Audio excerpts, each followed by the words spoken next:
Welcome to our channel. Today we how to disable Netlify form handling for Webflow embeds. Easy tutorial step by step clearly.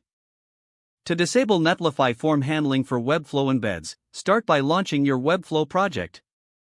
Navigate to the page containing the form you want to modify. Click on the form element to select it. In the settings panel on the right, find the form settings section.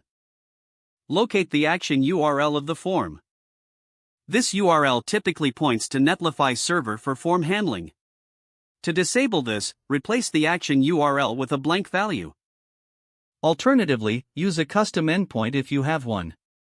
Next, navigate to your Netlify dashboard.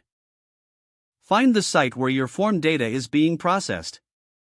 Go to the Forms tab in the dashboard. Here, you can manage your forms and their settings.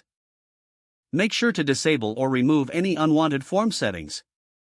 Return to your Webflow project for further adjustments. Update your form settings as needed to ensure proper functionality. Preview your site to check if the changes are effective. Test the form to confirm it's not sending data to Netlify. Once confirmed, you can save your changes. Finally, publish your Webflow site to apply the new settings. If the page does not load, refresh the browser or try again in a private or incognito window. Make sure you are using the correct email address, then retype it carefully to avoid small typos. If your password is not accepted, use the reset option and create a new strong password you can remember.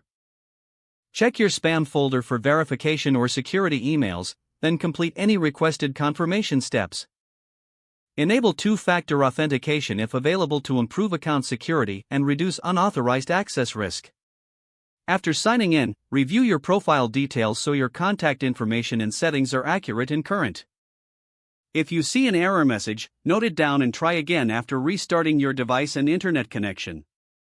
Log out when you finish, especially on shared devices, to keep your account and payment information secure. If the page does not load, refresh the browser or try again in a private or incognito window. Don't forget to like this video and subscribe to our channel for more step-by-step tech guides.